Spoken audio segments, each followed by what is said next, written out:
and exploration. Actually flew physics and astronomy and sciences jointly. John did a BA-SC at the University of Toronto a few years ago.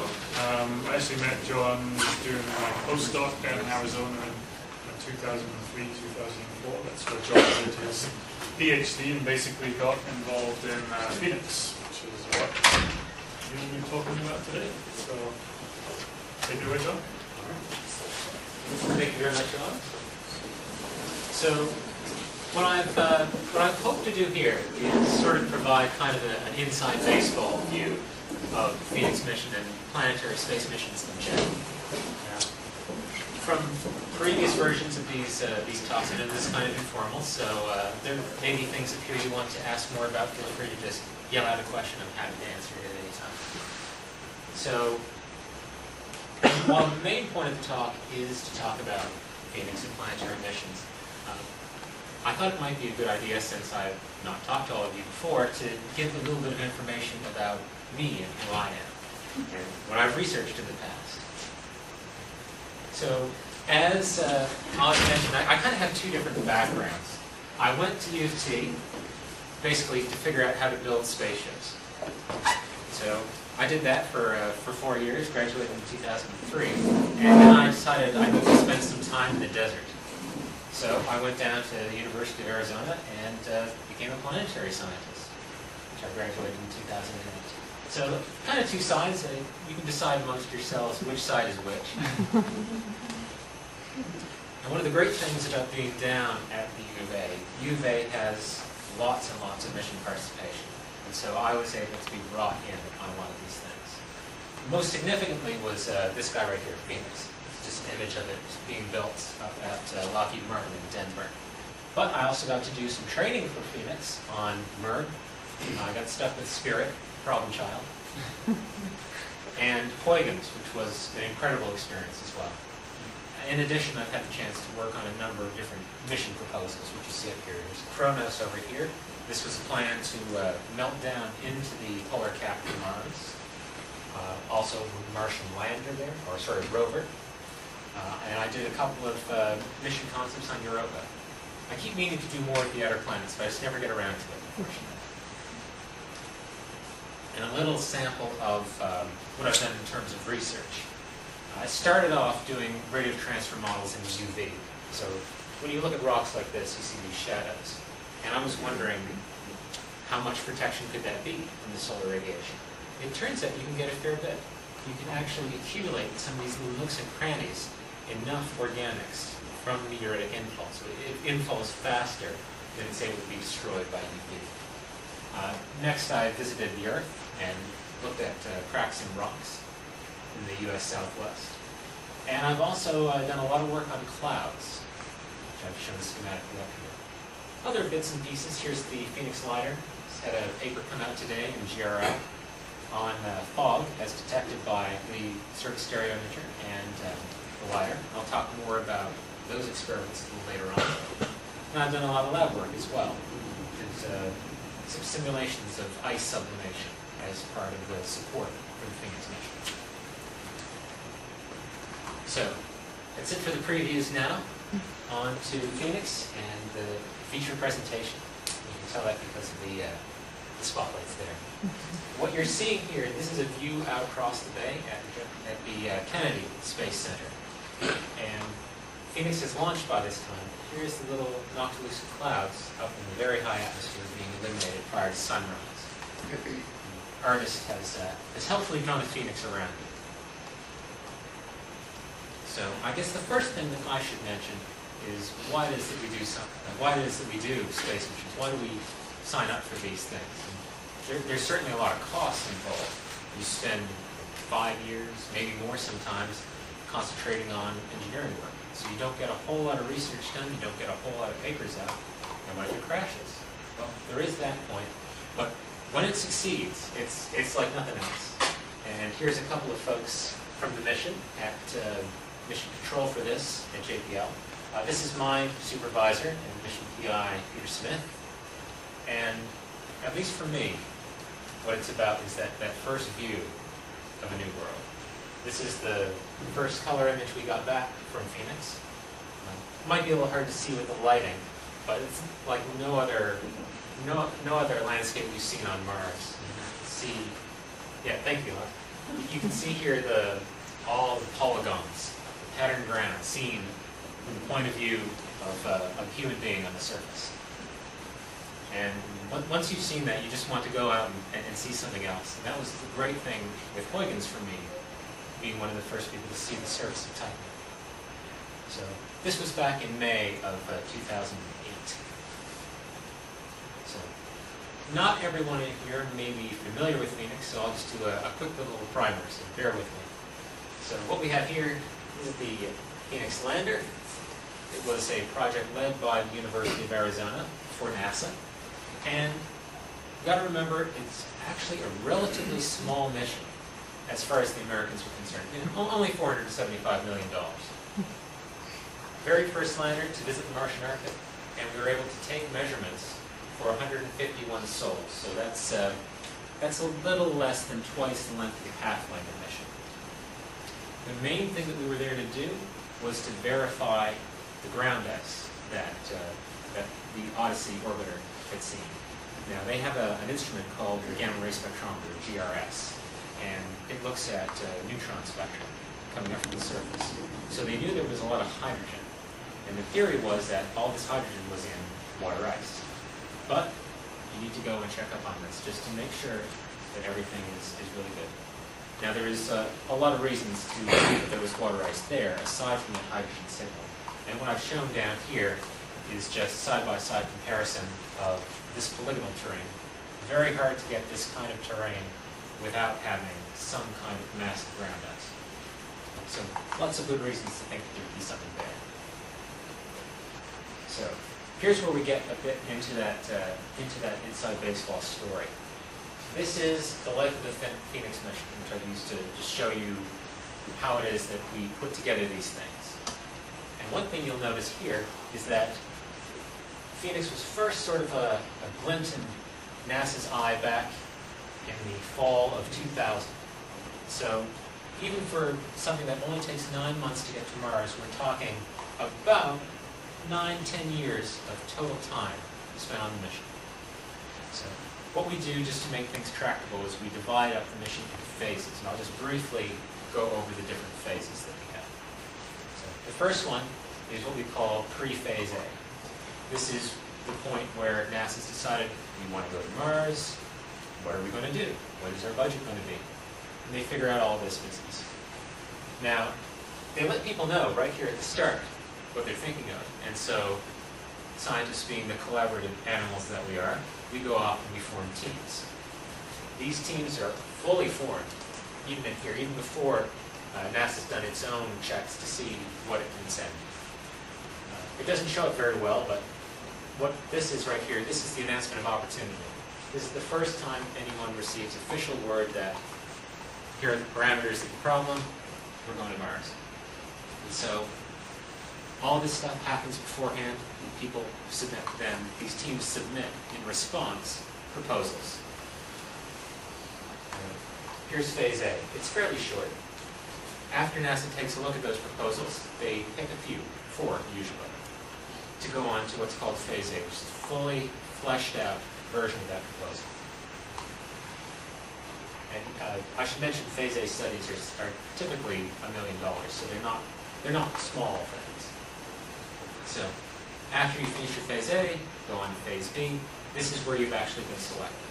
And this is where I happened to join Phoenix. I actually was at the press conference that they held. And Peter Smith was there, and he thanked everyone for having won the mission. And as soon as that was done, I went up with him and asked him for a job. And I got one. So that worked out well. Once you actually get that mission, you have to flesh everything out even more. And you start to create what are called engineering models. These are versions of the instruments, not ones that are intended to fly, but you need to prove that they can work on a benchtop on Earth. And so that's what gets worked on here. And during that time, you do a lot of reviews. NASA comes in, they check, they make sure everything is going well, that sort of stuff. Now, phase C and D, this is design and test, build, and verify. These go together really, they're really intertwined. And so that's why we combine those. But this is where the meat of it happens. We get all the engineers coming together, they build up the flight hardware, the science team goes out, they select the landing site, they decide what science it is that we want to run on this mission. And for us, because we were using an older lander that had been mothballed, it was about preparing that lander for flight. And that involved tearing it down completely and building it right back up. So that's what this hot fire test, that exciting line item is in there.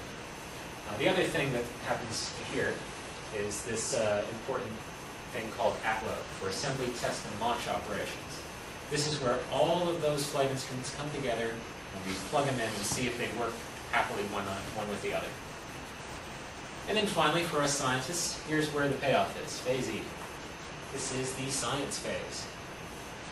We start training for the mission, and then we have what's called entry, descent, landing. This is when we actually arrive at Mars.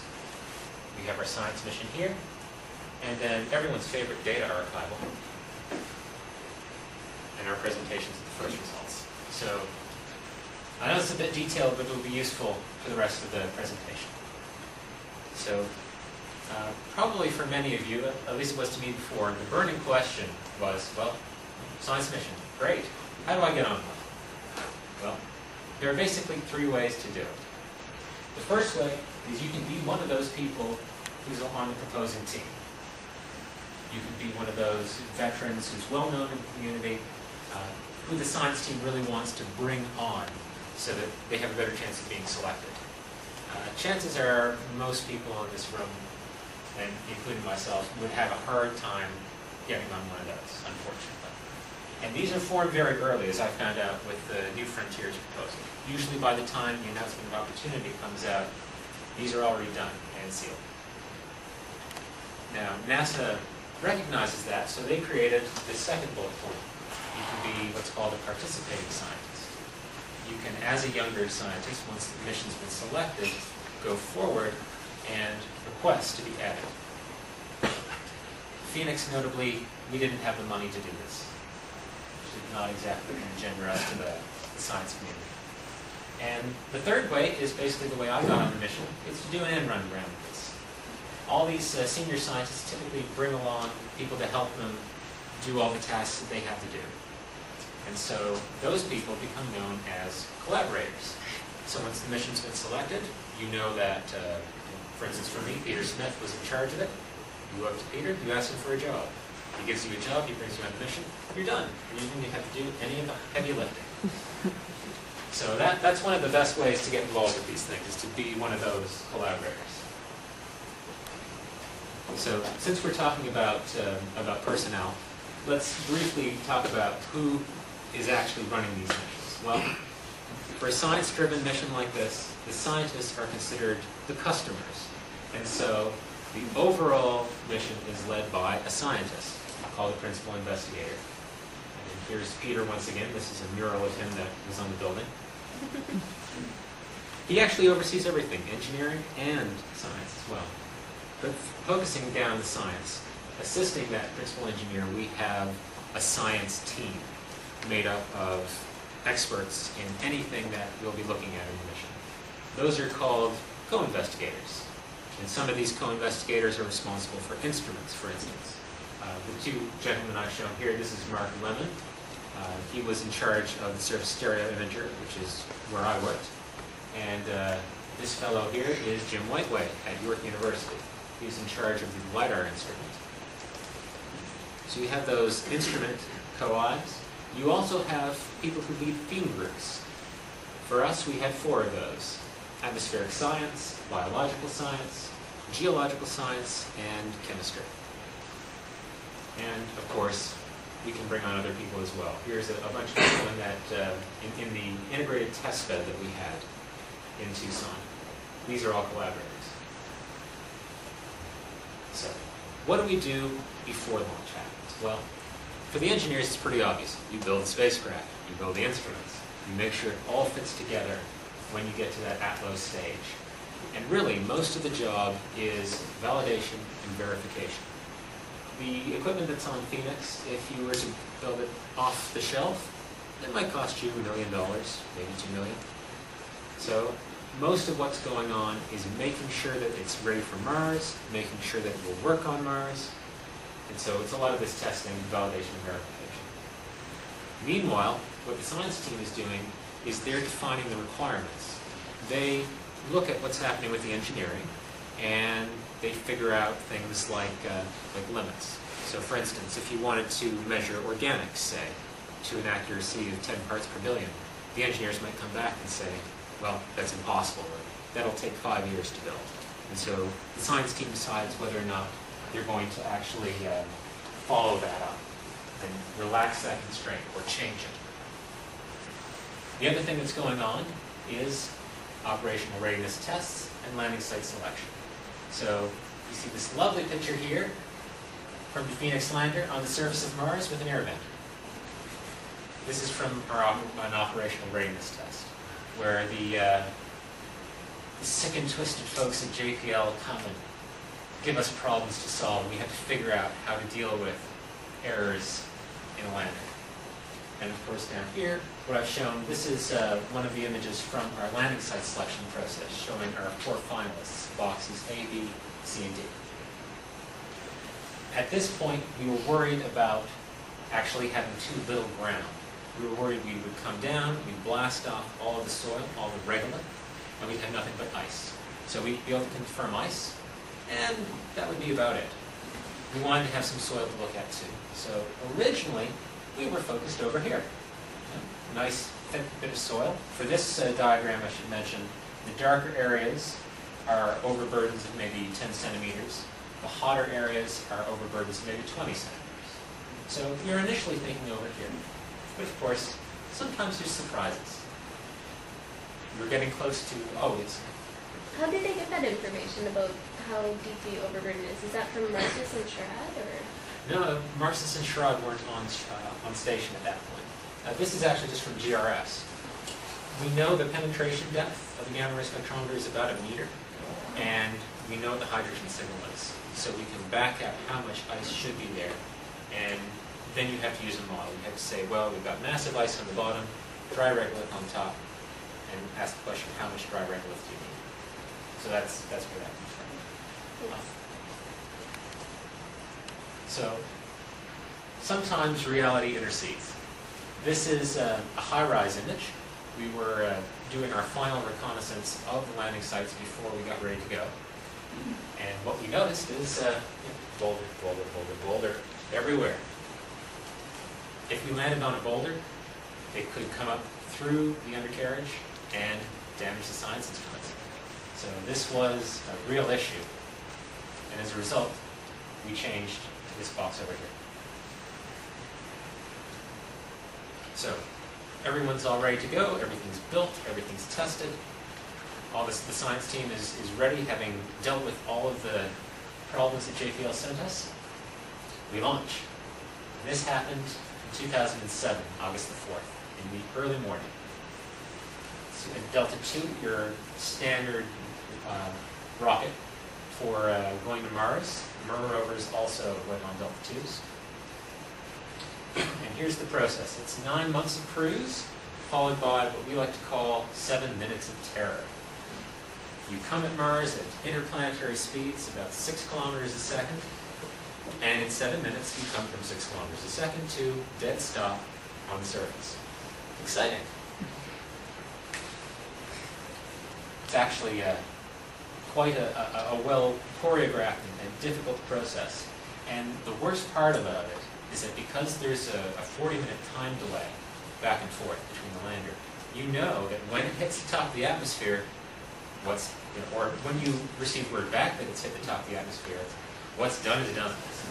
It's on the surface, whole, complete, ready to go, or it's a hole in the surface, or it's atoms in the atmosphere, or it missed the planet entirely. You don't really know.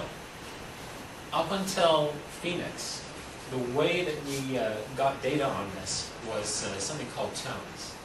So there were usually maybe of order 5 to 10 tones that describe what was going on with that with the lander as it was going through the atmosphere.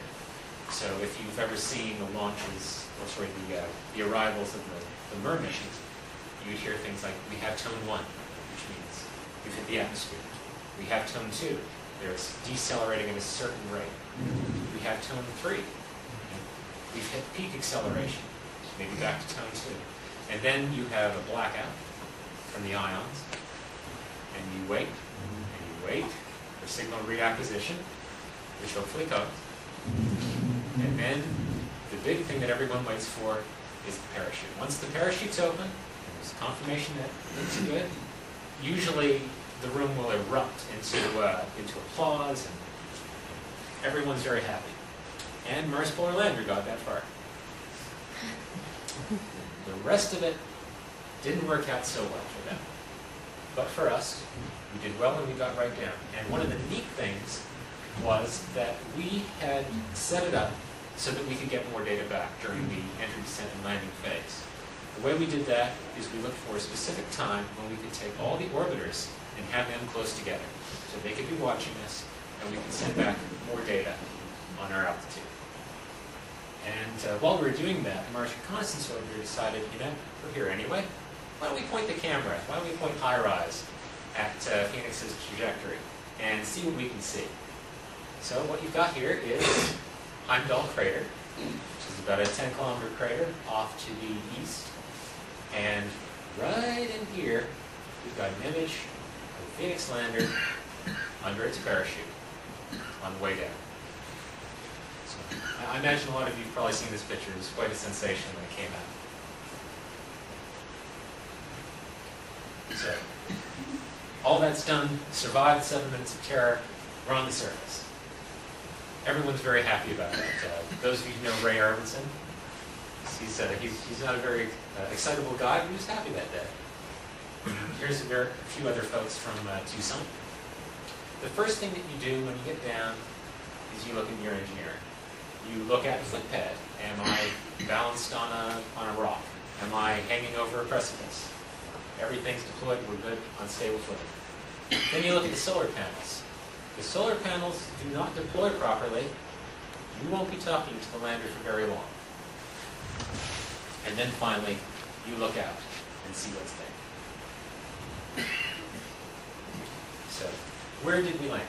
Well, as I mentioned, we were the first mission up to the Martian Arctic. And if you're looking for its Earth equivalent, it's about 68 degrees north and 125 west. So you're talking about the Mackenzie River Delta on Earth in the northern Yukon.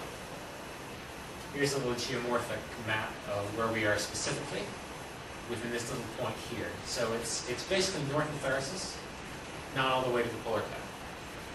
And there's that big crater Heimdall I mentioned. We're sort of on the ejecta from that material. Okay, so we're down on the surface now. We're ready to use our instrument suite. And this is what we got to bring with us. Maybe 20, 30 kilos worth of stuff we hauled across the solar system. So we have a little camera here. We've got the LiDAR instrument and meteorological maps. Those are to look at dust and cloud and climate and temperature. This is the Canadian contribution, the LiDAR and the maps. And at the time, I was under this here, sort of stereo vision. We also carried a wet chemistry lab called MECA. We carried a thermal and evolved gas analyzer known as TIGA. And we had this nice little robotic arm. So we could go, we could dig up samples, bring them back, and deliver them to these various instruments. And we had a little set of tools on hand here. An ice tool, scraper blades, something called a thermal and electrical conductivity analyzer. That was useful for giving us the water vapor at the surface. Here's a look at all of them sitting in the lab before we went. And here's a view of the SSI. So I should mention it's 24 filters in 12 eyes, 12 in each eye. And that ranges from about 400 nanometers out to maybe 1030 nanometers. Here it is in the lab, and here's a picture of it on Mars, self-portrait.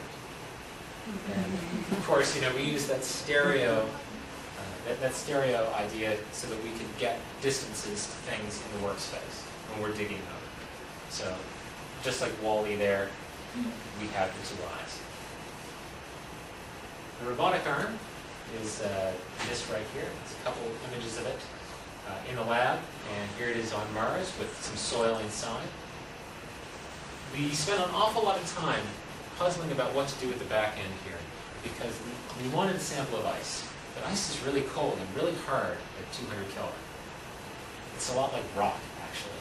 So we went to the folks at Honeybee, who worked on the rat tool from Earth, and they came up with this arrangement here, this little scraper blade and this little rasp type thing.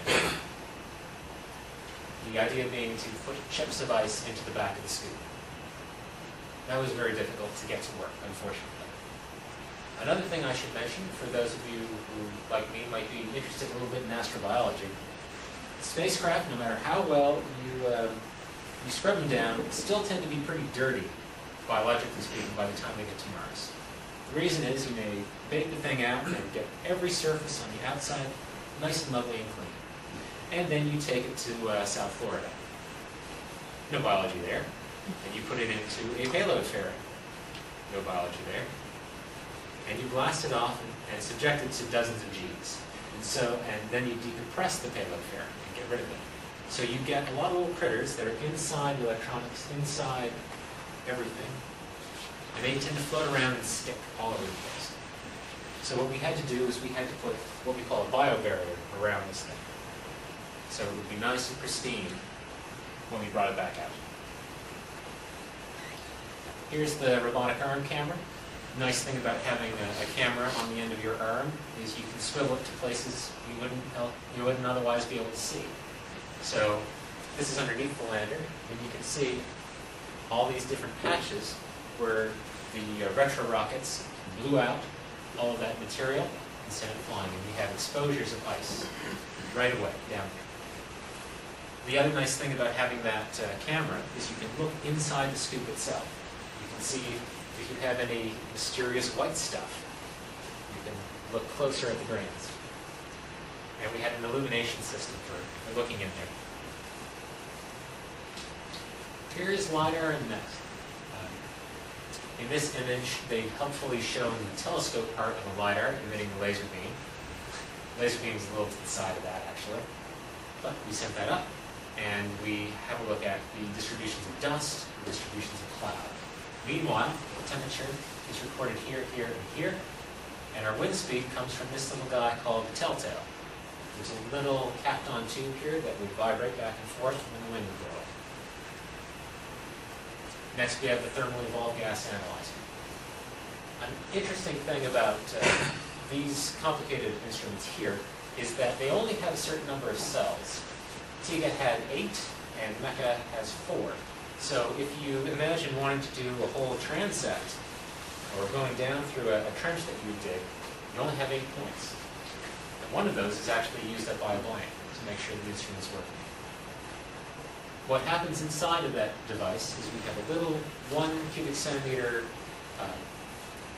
crucible that we heat up to 1,000 degrees Celsius. We ramp it, and we look for phase changes, calorimetry. We draw off the gas that's produced and throw it into a mass spec to see what it is. And Viking used something similar as well. Here's that MECA instrument with a microscope. We also had a little wet chemistry lab. So here's some views of the Martian dust up close, about a millimeter there. So there are some larger grains that get in there. This image is just meant to show the 2 different scales that NASA works at. Dust on Mars, Eagle Nebula. Something like 10 to the 16 different in scale there. Quite a bit.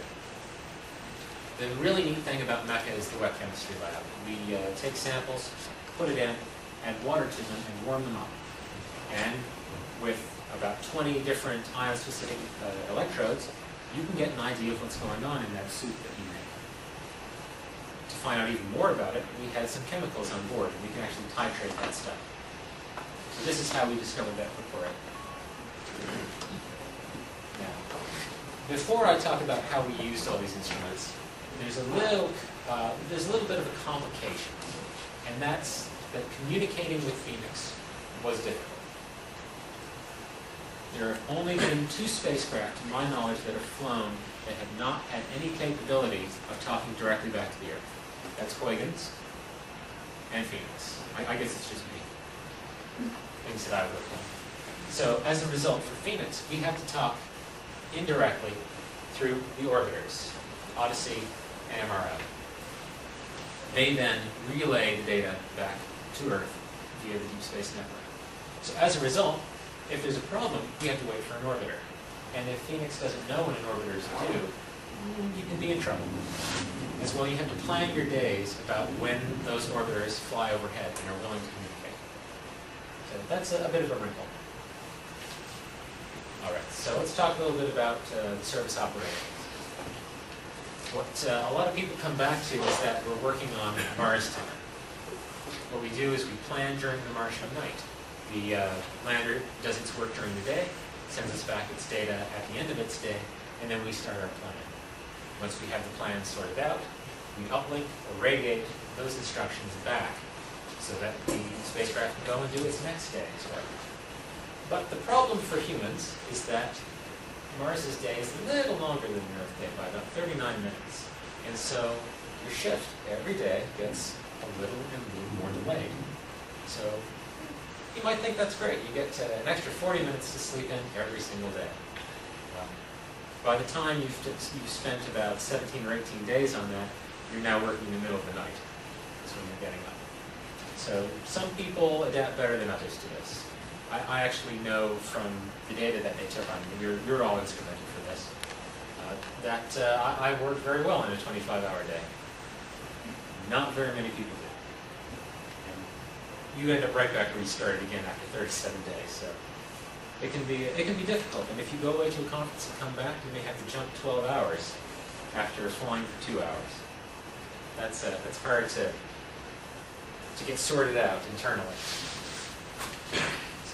The other thing I should mention is that when we put these plans together, we really had to plan to the constraints. You might think you land on Mars. Imagine if you landed on Mars, you take your camera and you could make a panorama in 30 seconds.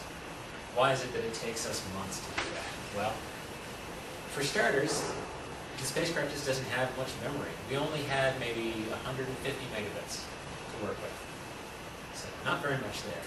And it's very difficult to sort out what's actually sequenced versus what's actually performed. So you have to manage all of the memory. You have to make sure that some things have to be confirmed that they've arrived back on the Earth before you can delete them on the spacecraft. So we have different data types for handling that. But it means that even though you've got that 150 or so, you can't use it every day. In fact, some days you can use very little of it. Uplink data volume. Only so much data comes back through the Deep Space Network every day. We got lucky in that we ended up with a lot more data volume than we anticipated having at the start. So that worked out well for us. Energy. You've got those solar panels. They only take in so much each day. And so you can't do everything every day. Temperature. Sometimes it gets cold on Mars in the nighttime. Is basically what that's saying. And it becomes more difficult to use the instruments at that time of day. And of course, you can only work as a result for some times. And what really ended up being the killer for us was staffing. Each operation that happens needs to be what we call sequenced. And we just didn't have enough people to sequence everything that we could run. So here's how it actually works. You've got the team working around the clock. You've got data coming in. And so you can keep updating your plans in real time. Basically, we had 2 streams. One was called strategic, one was called tactical. The tactical people planned the very next sol. The strategic people planned 2 sols ahead of time. So the idea being that we would respond to data as it came in. And sometimes the data was, we did nothing that day because there was a fault. So that's sort of how we set it up. There's additionally 2 other teams. We had Tiger teams to solve specific issues. For instance, the Tiga doors did not want to open for many, many days. They had to figure out how to get them open. And that's one of the things about planetary missions. You can't just go up there and hit it with a wrench. You have to figure out how to use what you got. As well, you've got on the other side validation teams. You can't do every possible thing you can think of with these landers. You need to make sure beforehand that what you do is not going to break the lander. And so as a result, you end up with these formalized roles. And if you've ever seen videos from the Apollo era of mission control, it's not far off of that. We'll have our little time to speak and our little placard in front of us with the various roles. But even though it's a lot of work, we still have fun. These are the Science Planner integrators, of which I was one, with humorous thought bubbles.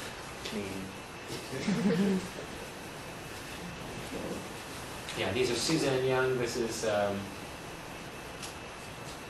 even forgotten his name. It's been too many years now.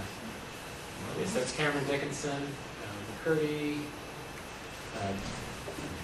Speaking of people working on missions when they're quite young, this is a first-year undergrad here, Kirsten.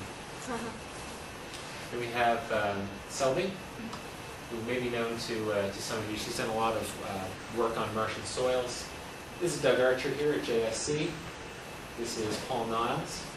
Really done quite well since the mission. And this is a very bad picture of me from many years ago. Oh yes, and the names are down there, if I care to look. So let me go over the mission first that we had. So first of all, let's talk about physical chemistry and geology. We did manage to trench down to that ice, and we actually saw two different ice textures depending on where you were digging in the polygons. So that was kind of neat. When we first saw the ice, we wanted to be careful. We called it white stuff. And we kind of got skewered for that. But by the time we took these pictures, we were pretty confident that it was ice. If you look in here, you'll see these chips of the white stuff, and they're gone. That can really only be ice to have sublimated like that. In terms of chemistry, we managed to detect a highly oxidizing compound. It was a perchlorate. This is something that had been hypothesized since Viking days. And actually, folks have done some work very recently involving perchlorates to go back and reanalyze the Viking results. We saw some carbonates. Those have been something we've been looking for on Mars for a long time. And the interesting thing about the isotopes of carbon and oxygen in the atmosphere is that they imply recent volcanism. As in, volcanism has contributed to the atmosphere we currently find on Mars. So that's some exciting stuff. And of course, from the atmospheric perspective, we, for the first time, had the operation of a LiDAR, and with it, we saw Virga, and we saw falling snow. So yes, it snows on Mars. And in fact, we have some images of that. What I've shown here are a couple movies. Most of what I did with the SSI was looking at the neglected 2-pi steradians. So not the ground, but the sky. And so what we have here, on the left-hand side circle, you'll see a cloud form. See it split into two as it snows out, and then it sublimates away. Over here, we have material that falls out of these higher altitude clouds. Now, clouds were what I was interested in, and most of my work as part of the science team mission was with clouds. So we saw a lot of different morphologies, a lot of different types. These are some high altitude stuff. You can see this on, it was very prominent, especially after the 60th solar mission. As we got further and further in the season, things got colder and colder, so you got more ice in the atmosphere. What is LTST, standard times? Local true solar time. Okay. So like LST on the Earth, but for some reason we feel compelled to say it's true. You also see fluffier clouds. These are from the 94th solar mission. And notably, the clouds in multispectral imaging look white. So that's why we think it's water ice and not just agglomerations of dust, in addition to the morphologies. And of course, we see them form too, out of nothing. So watch this cloud here. Almost looks like they're being formed by waves in the atmosphere. And at night, we get completely different textures. Here's some streaky cirrus-like stuff. And later in the season, we get all sorts of different things happening. So, just another way of sort of humanizing Mars. I mean, these are the sorts of things that we can see out our window every day. What is the rhythmic behavior that I'm seeing here in terms of like the illumination? I mean, it seems like you're going on, and yet every few seconds it seems like there's. No, it's just looping. Is it just looping? It is. Oh, the reason is because it's. Oh, okay. And the colors? Yeah, What are they're those indicative? Is that artifacts? well, they're stretched. I used to know what these two color bands are for. I believe what that is. Oh yes, now I remember. The SSI is built to have perfect stereo coverage in the workspace, so at about 3 meters.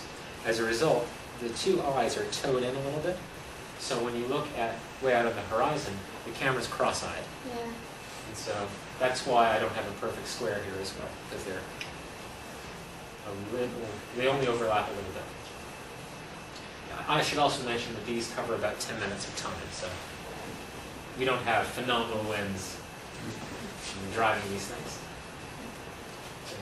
Some days you do get a lot of cloud, but the mystery is why some days, even late in the season, are relatively dry. So, just to finish, what killed Phoenix?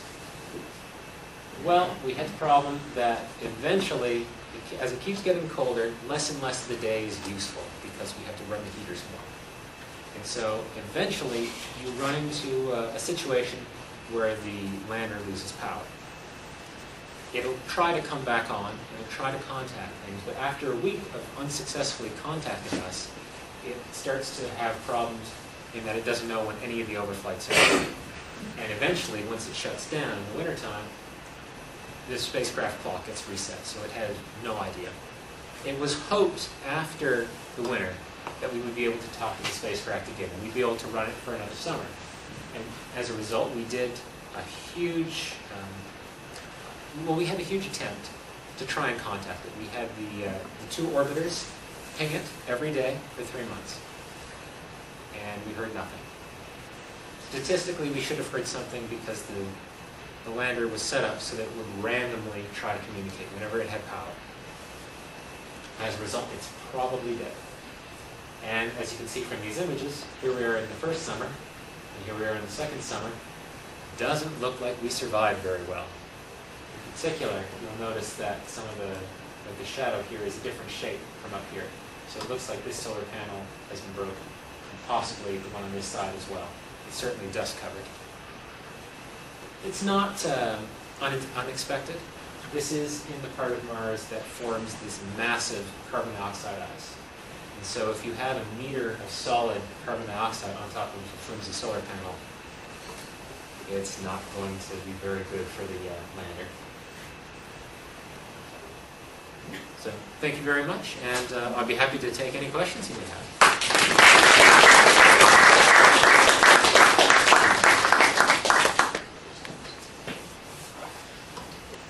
All right, any questions for John?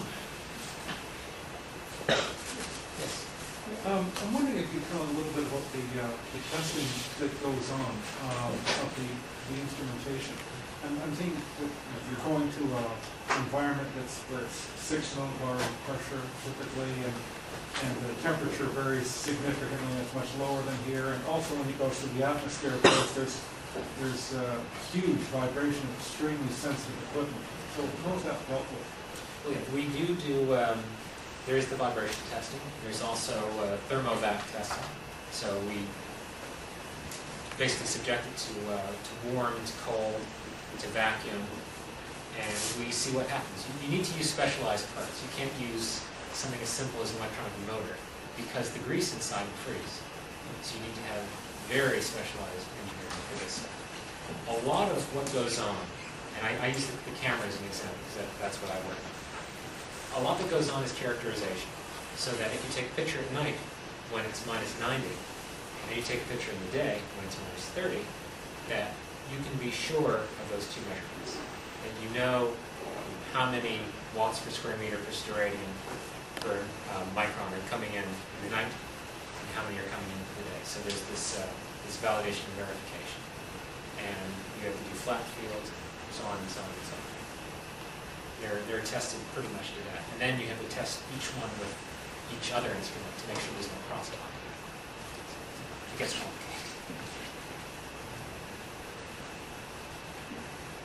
Yes? I was trying to pick it out from your, I think it was your last slide, but did the lander land in a trough or on top of a polygon? Well, we kind of created our own surface. We blew away the overburden. Right. Let me see. There's a better view, I believe I have. Or were you able to get from the stereo camera, like how deep those troughs are? Yes. So this is a view of the workspace, which we messed up. Here's some trenches. I believe, memory serves, that the distance between the top and the bottom here is of order 10 to 20 centimeters. Okay.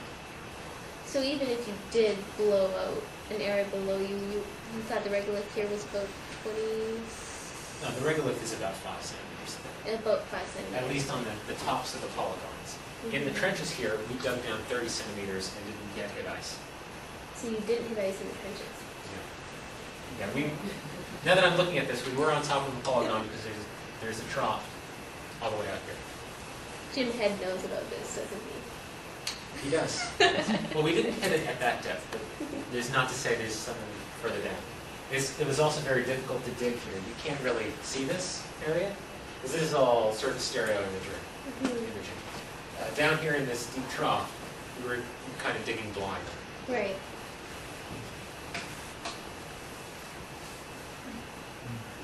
Any other questions? Yeah, I'll ask one more. If you did have a very strange situation, for example, where all of a sudden some little animal, I know it's extreme, okay, but let's suppose that you had, say, some kind of little animal that had burrowed under the surface, comes out, and then all of a sudden it's on a camera. Do you have, I mean, of course, that's like the greatest discovery of all time. Right there. Martian bunny? Yeah, well, a Martian bunny, or somebody with a Visa card, right? Is there any protocol for handling that, or is that just simply it's just so far off the radar screen? No. So do you mean, is it likely that we capture that? Well, no, if you did, how it would be okay. handled, and because of the nature of the discovery. Well, it's interesting because I don't know exactly how they handle a Martian bunny. If we were to take a picture of it, but one interesting thing about this is that the Scout program was envisioned to be like the Discovery program. They were supposed to be low-cost missions that could take on lots of extra risk, and they're expected to fail one time out of 3, give or take. It didn't work out that way. We originally conceived this back in 2000 during Faster, Better, Cheaper. And what ended up happening after they had their failures in 2001 with the Mars program is that they decided that pretty much everything couldn't possibly fail. That was a big worry. And so for 30 souls during the mission, we were actually kind of relieved of our duties in a sense, because by that point we hadn't yet gotten the thermal evolved gas analyzer working, which was going to give us that confirmation of ice. We had those ice chips, and we could see that they disappeared, but that was our #1 objective, was to get ice into the teeth. And so around Sol 30, NASA headquarters came in and said, nope, you are getting ice in there. That is the only thing you're worried about right now. You don't come back to it later, because the theory was that you could die at any time. And with Pathfinder, it worked and worked and worked until it didn't. And it's never been really well known why it stopped.